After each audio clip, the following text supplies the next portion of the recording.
What's up, guys? Xraypc here. So I just wanted to show you guys the competitive side of the game and to show you what the upper echelon of the game really looks like. So I just wanted to skip to all the way to just the finals of the entire event. I watched a lot of this on stream, to be honest. So twitch.tv/Xraypc. If you want to see me live, I'm gonna be playing the game live tonight on the first 8 p.m. or 9 p.m. PST, but I will be streaming beforehand just to kind of hype everybody up. But yeah, I just wanted to make this video to showcase the highest level of gameplay to you guys. So let's kind of cut in the finals of my The big critique question on is, all will of them. any of that change? I mean, they're coming out confident as they ought to be here on the stage. What the heck is he doing? Mecha is bringing the heat. Got a little locomotion going. He's bringing the Team heat. Celestial being rising stars out of China. They fell down earlier to the lower bracket, but they fought their way back. So this is the beta. During the beta, they had an invitational where you could qualify from playing in your the local Mecha Breaks Global Discord and the other ones where they hosted events, and then you could end up qualifying through the event to play at the invitational LAN. I don't remember the prize pool, but it was pretty big. And then it was, I think, 4 NA teams. I think 2 or 3 had to qualify.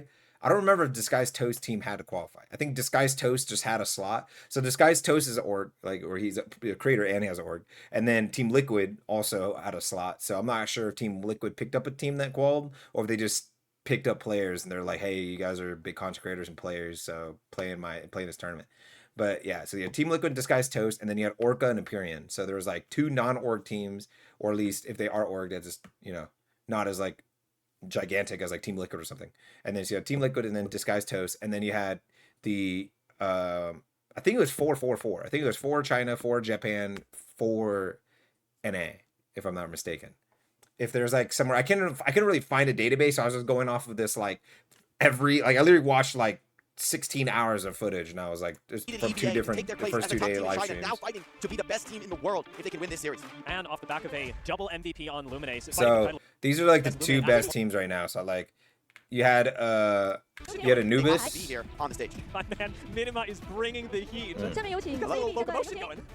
Their opponents, Team Celestial being CB. rising stars out of China. They fell down earlier to the lower bracket, but they fought their way back. They defeated EVA to take their place as the top team in China, now fighting to be the best team in the world if they can win this series. And off the back of a double MVP on Luminace.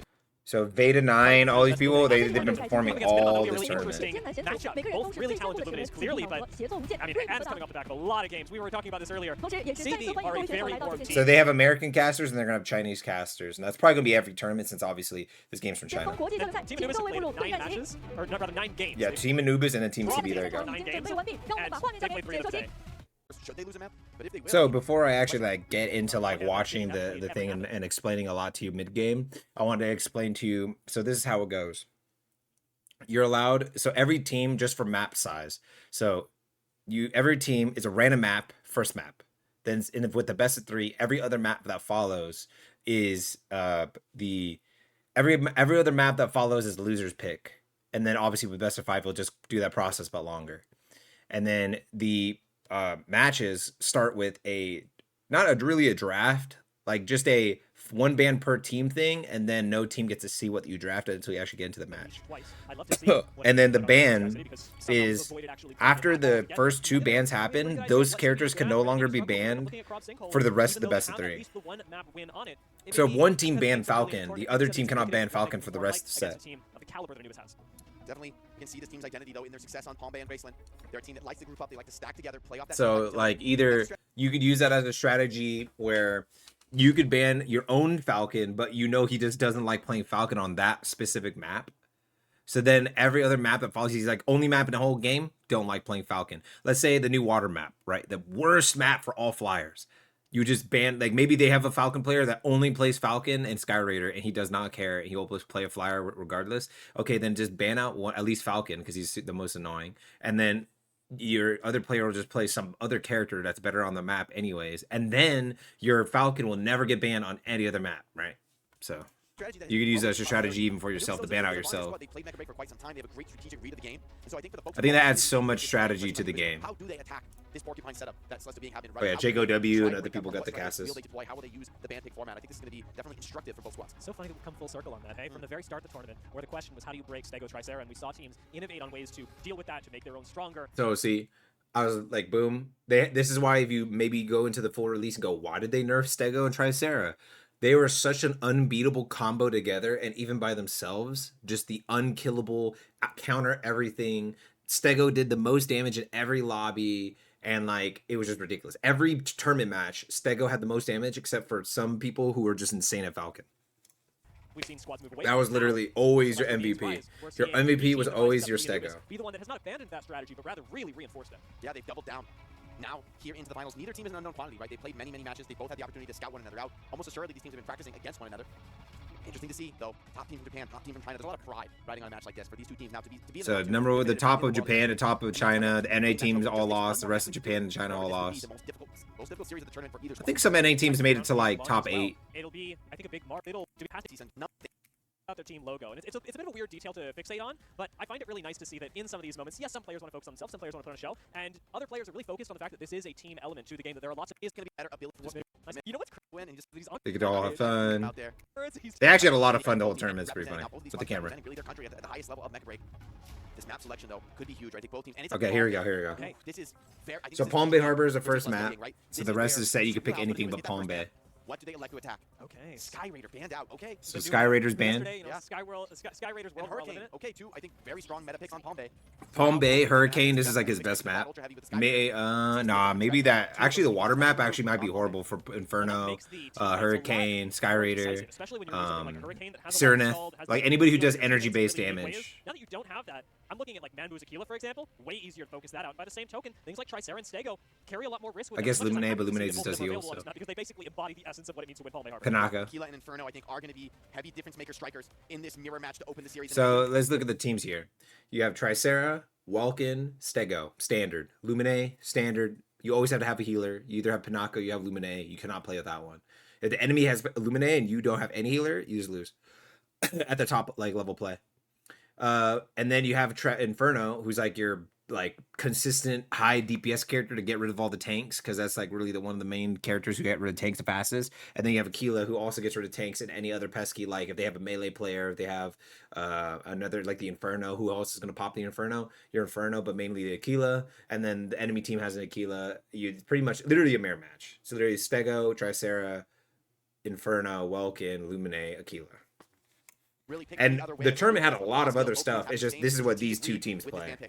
These two teams do not have a great Falcon player, like how that guy who Ken, he was insane at that. Yinzi was the like insane Panther player that other teams had to either ban it out or play their own or have a melee counter. They had to do a bunch of stuff to stop his Panther. These guys just played like the standard, like kind of boring comp. Like this is a really boring comp. Like this is just super safe and boring. Now we see the rollouts, both teams entering Palm Bay Harbor. Laser focused on this Welkin matchup as well. Welkin can dominate any game realistically, but especially on Palm Bay Harbor. We've seen good Welkins rip teams apart, and super dopa. Right at the start, the Welkins will always just drop a dome on their Stego and just let the Stego just kind of wail on you until their cooldowns down, and then they'll kind of keep moving around. He went up in the air and then put like a cube high ground so his Aquila didn't have to waste energy, and then they gave him a little bit of breathing room so he could maybe kill their Aquila. Anubyss has the advantage, and they are slowly capping the point. It looks like A is going to go to Anubyss. Both Infernos are trying to get as much damage in as possible. Stegos pop their miss so that their teammates can heal their shields in it. Because whoever loses his first fight is at the worst disadvantage. And what some teams do, like these, like one team is like playing off the high ground instantly, and then the other team was just like, hey, let me just play off these mid area bridges. It's still a high ground, but it's not like the main high ground you have to fight from. Some people go to where the capture point is and then shoot down from there. There's so many different strategies that happen, to be honest. Celestia being the rest of the players are healthy despite being down 2 strikers. They're fighting very well.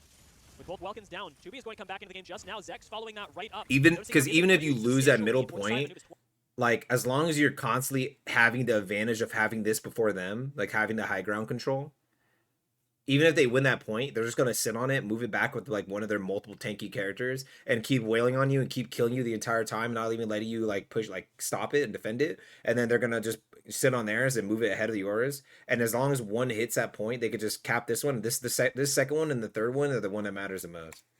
This first one doesn't matter at all really in the grand scheme. Approach the opening of cap point A.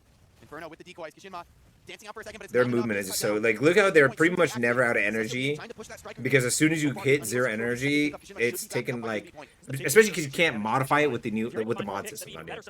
The old mod system where it only works in Mash Mac now, and you used to be able to like go, oh, I'm a horrible energy reserve unit that has bad energy recovery. I'll just fix that. I have bad energy damage or bad energy resistances. I'll fix that. I need the like you get melee recovery so you can melee faster again. Like all that stuff that's only in the this extraction shooter mode, and 66 and 3v3, especially thank God 66, which is the main competitive mode of the game, does not have mods.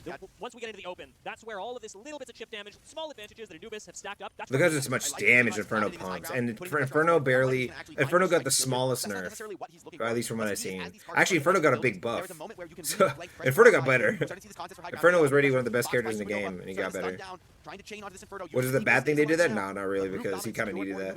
With them nerfing a lot of the tank characters, so like, because he was really good when your team wouldn't die. If your team is just getting slaughtered, he feels like the worst character in the game. But because his team is constantly alive and his team is constantly pelting the enemy, he's not getting rushed as much, and he can keep playing around his 3 tanks. And Welkin is definitely more of a tank than the other melees are. The other melees are more assassins. I mean, Twobi is just second to the play. Supadopa has the Welkin advantage in this particular game, is making first move, is getting up in the face of the enemy team. Massive amounts of damage dealt out by Supadopa. However, Veda is back in the game, and that's a chance for CB to open things up. Well, Point C's already been capped, and it is Anubyss that have the advantage. It's by a little under 10%, but that's going to be more than enough to force CB to pile onto Anubyss's card and take the fight there. Kishinma trying to grab a back cap, can't quite pressure it just yet. Bringing the damage from this Inferno onto that main group from Celestial Being. Both teams very, very tight on the objective progress, but clear advantage for Anubyss means they don't necessarily have to stop Celestial Being's progress as long as they maintain this status quo. And see, look at this. Look how they're utilizing. So if you don't understand the game, when you hit alt, you'll slam into the ground, right? It's like a little weird animation cancel thing when you're in the air, and you're like, whoop, and you like they'll teach you in the tutorial, but you go shoot and then shoot to the ground. So they're like boosting up in the air, shoot, slam to the ground, boost up in the air, shoot, slam into the ground, boost, fly in the air, use their movement ability, or use like how Aquila can get infinite energy pretty much, or whatever character you have, like a Falcon, you like fly and cancel your form and slam to the ground, but instantly go and fly again and fly around, and like so you can kind of dodge bullets. It is going to come down to a final fight. I'm surprised to see CB maybe not committing to this a little more to try and you could dodge bullets, and you could dodge the tracking of like there's like that auto tracking system as long as you're on target for a good amount of time. But especially because you can't put the mods on anymore, most characters have a really long time to like kind of get that tracking. So if you know you have really good movement, pretty much nobody's gonna ever hit you unless they're constantly on target. Wow, that was. I love that guy. Every time they win, he just stares down the camera, bro. Every time he wins, he just looks at the camera like, yeah, we did that. Yeah, that's us. But yeah, that's what I just wanted to show you guys. Like, that's pretty much what like the top level of the game looks like. If you're ever curious about, like man, like my character feels terrible. Like so many people thought Falcon was bad, and that's why I made that difficulty tier list. I'm trying to show you, and I even showed a clip in there from the tournament, showed Ken, and he's going crazy. Like I'll show that on here. Just maybe you haven't seen that video, but you should definitely go and watch that video. They're getting the they're moving first. It's one of the biggest things. You can get stuck in a fight so watch and behold, especially on these maps where objectives are spawning and you have to move. A lot of times it could be across the valley and over the mountain. See? Cancel that. Animation cancel. See how he's doing the upward loop? He was starting the upward loop and then canceled it. Look. See how he's doing a loop and then instantly canceled his thing into another animation, and then boom, and he does his loop here, cancels that into going out of his form, slams it into the ground with the alt button I told you about, then goes back into his plane form and then chases this guy down. You see how just insane that was, and to see how much I had to just say in that small like 4-second time span? And so like a lot of people who played this character thought this character's bad, this character's hard to use, and he doesn't even do enough damage. And this guy was getting top damage with this character. They banned it the next game. Then he played Aquila and destroyed them again. And then he didn't even use the targeting system. He was fitting flick shots with Aquila back to back. Flick, flick, flick on a character using like Narcom using the grapple hook and stuff. The valley and over the mountain. Look at that. Oh, kills coming off from boom, everywhere. boom, boom, boom, boom, boom, boom. Use that to stand target. Boom, use that to stand target. Cancel it. Boom, boom. Went back in. Boom. Chasing him down. Ken is incredible, Boom, showing boom. how flexible he is, because he told us that he is Boom, an boom. ultra heavy specialist, but to show us how good he is at the Falcon already, getting these double kills and more. And look at the energy. Hardly That's goes below insane. half And every yeah, time. look at his energy. People are always out of energy. They never like, dude. Minsk is trying to That is he has insane. That is points for Eva insane. already. Remember, Like this literally early never on, out of the energy. Chinese teams This were is what the right top behind level them looks when it like. comes to the Never out of rankings. energy. This The character's so European hard to keep and energy on for so bad far players, he has and this guy's been always extremely like low, half and energy at below least. half is Minsk is trying to dismantle that, and that is the third Corite extractor dismantle. And this is the team that I think is CB had to beat to get the finals. A good lead for Eva so far. They're getting the bot. They're moving first. It's one of And the then biggest CB just got destroyed by, and then CB just got destroyed on that You first map by start a Anubyss. fight so easily, especially on these maps where objectives are spawning and you have to move. A lot of times it could be Look at that, across man. the Look at his valley, energy. over the mountain. Look, Oh, kills coming off from Boom. everywhere, Ken, as well. he's as like the doing other. things This to is like but this mitigate is the just amount of energy absolute destroyed. torture here from the Falcon, chasing him down. This Vulcan, who's a Ken bruiser, is can't even incredible, showing understand how what to do here. flexible he is, because he told us that he is an ultra. He just- and he 1v2'd, by the way. There was two Show people us fighting him here, how by the good way. He is at the Falcon already, getting these double kills and more. Two people. Look at the energy. Went back in and chased him too. Anytime Ken will flip out, you see it regen, boom, and they'll get a bunch back. Wow. Into the loop. Yeah, and And that's the top level gameplay that I'll be talking about. But yeah, I hope you guys enjoyed that video, and I will be making another video before the release of the game, kind of just like a drops real quick before like just to hype everybody up. And yeah, I hope you guys have a great day.